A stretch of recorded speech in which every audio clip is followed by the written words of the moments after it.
Hello, everyone. How are you today? I hope everyone's doing fine. I hope you're enjoying the summer and making the most of, the weather and the circumstances we're all in. My name is Dr. Yabo Webzel, known as Dr. Yabo.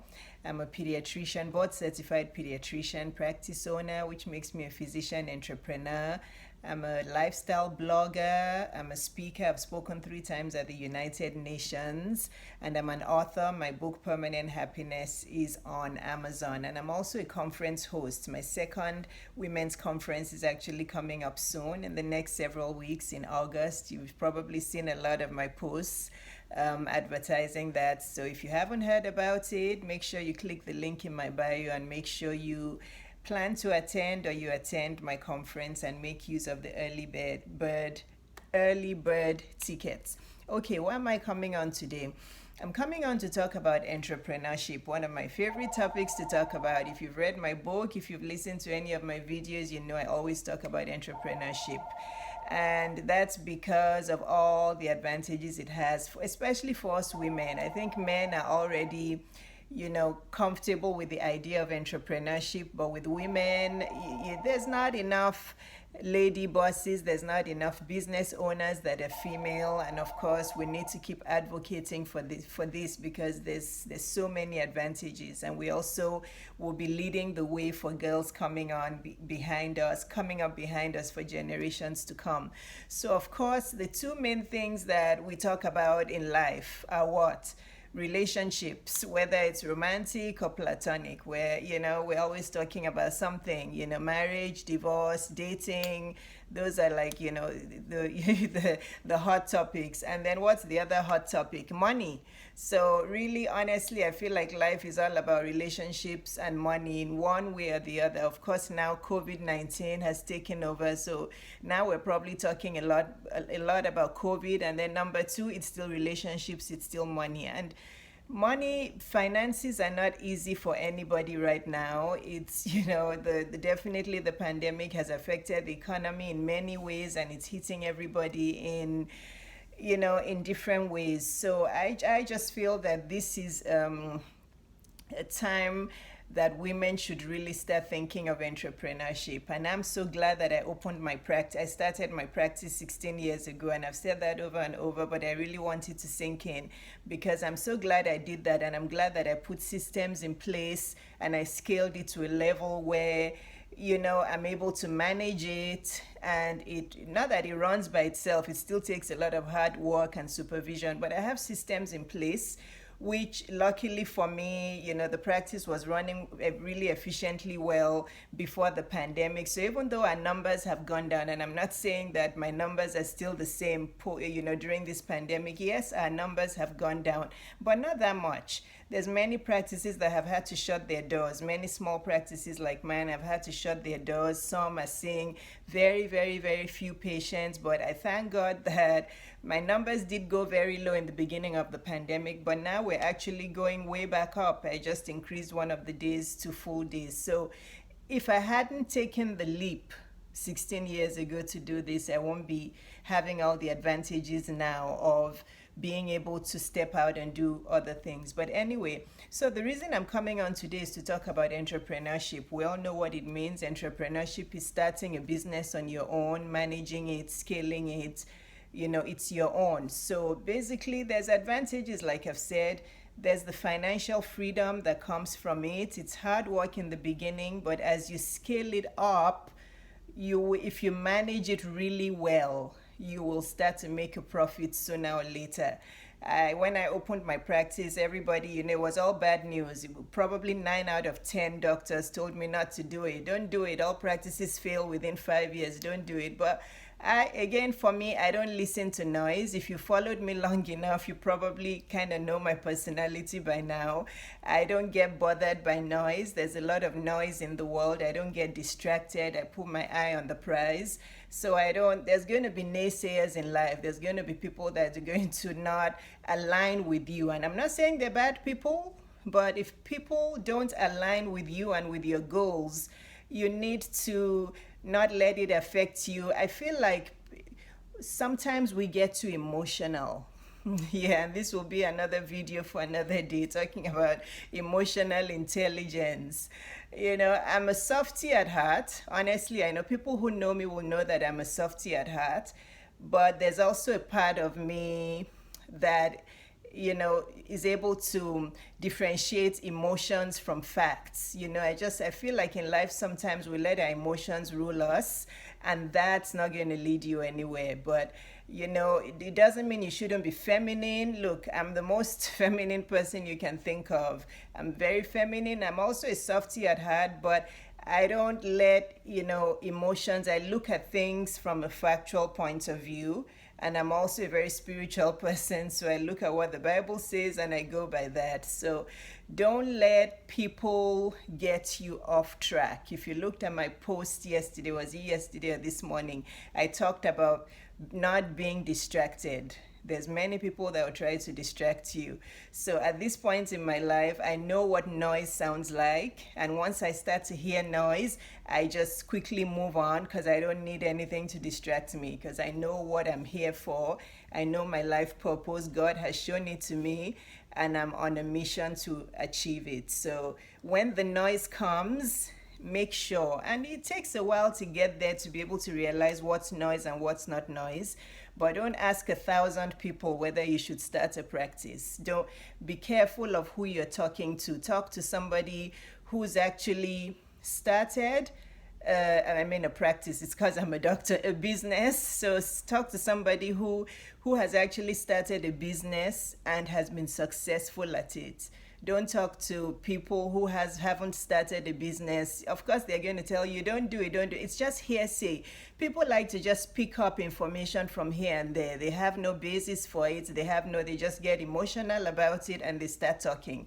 So go with facts, ladies. So you don't need to ask 1,000 people. Look for 1 or 2 or 3 mentors, or people, women, or even men. The person that mentored me was a man who helped me. There was no woman who wanted to help me. There was, so I've said this in other videos, but don't discount anybody. White, black, Asian, you don't know who the angel is that God is going to send you. The person that mentored me when I was opening my business was a Caucasian man who was Jewish. Every woman that I called didn't want to help me. Every Nigerian doctor I called didn't pick up their messages. But this guy just was open, and I call him my angel because he was the only angel I found. So that's why I talk about racial reconciliation a lot. We have to be careful about, looking at people from whatever color or whatever it is, because God looks at all of us as humans, and you don't know who the angel is that he's going to send you. That person may look nothing like what you expect. Okay? So anyway, I'm going into different topics here, but this is how I am when I speak. So financial independence in entrepreneurship is very important. That's how you're going to get, if you're an employee, you're probably not going to get an increase in salary. And you know what's happening these days. People are being fired because of COVID. We don't know when the next COVID will be. God has told us that he didn't say life was going to be nice and peaceful. Yes, there'll be trials in life. So even when we're over COVID, you don't know when the next COVID-like thing is coming up. So it's best to plan for these times so that you can have time for your family. So entrepreneurship, one of the advantages is as you scale it and grow it, you start to have time for your hobbies, for your creativity, for doing other things for your family, for your spouse, for self-care, for taking care of yourself.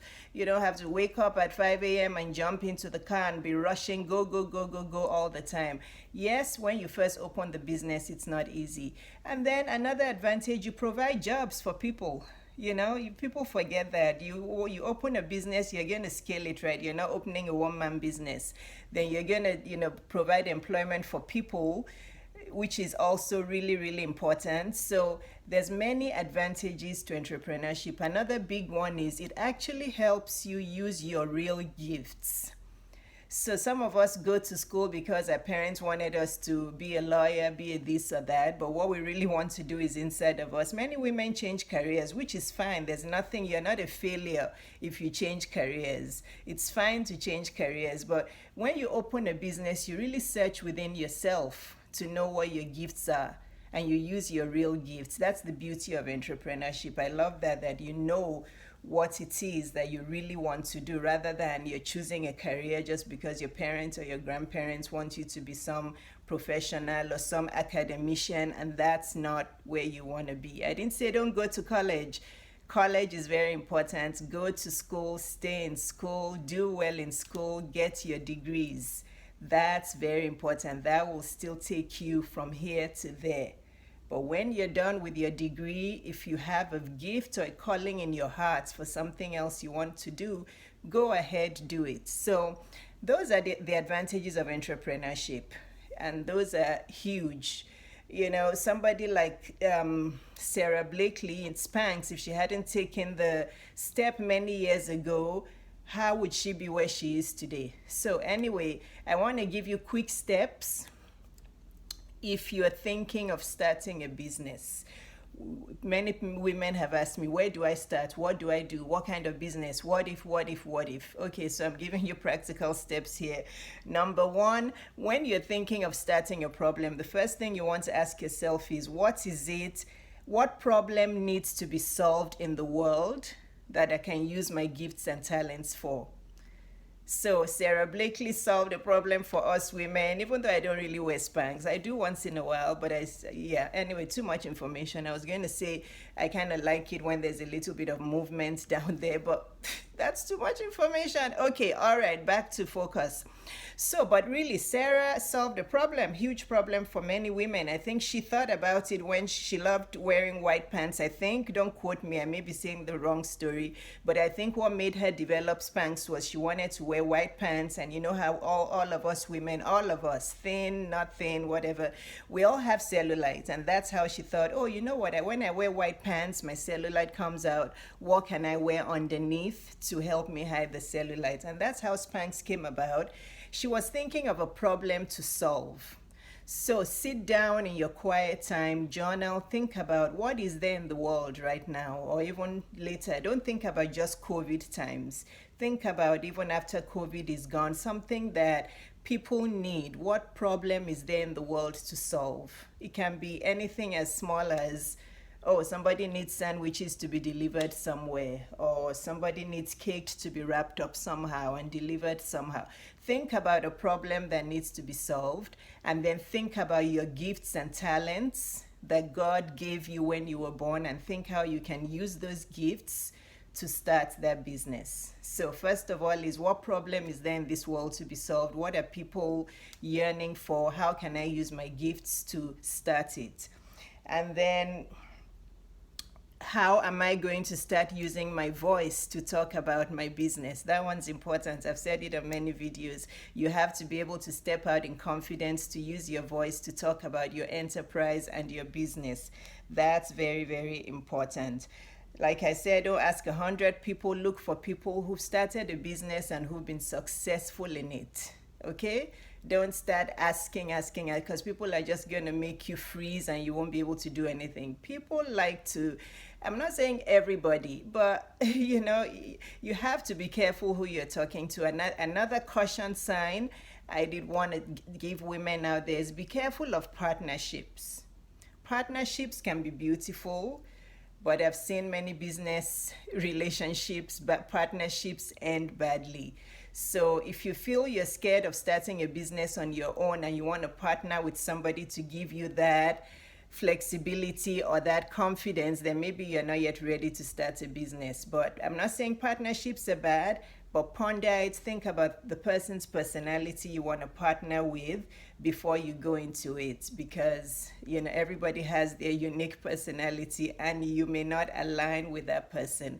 So be careful. You probably want to start off on your own before you start teaming up with people. And then to end this video, patience. Work hard, be patient. There's no business that's going to succeed overnight. Rome wasn't built in a day. Spanx didn't build her business in a day. Oprah didn't develop her brand in a day. Be patient, guys. And while you're being patient and working hard, enjoy life. Also, take care of yourself. Dance. Just shut out the negative, shut out the noise, and just live in the moment and enjoy yourself. I hope this video has helped you, all my budding entrepreneurial women out there. I'll see you soon. Take care, and I'll see you soon. Thanks.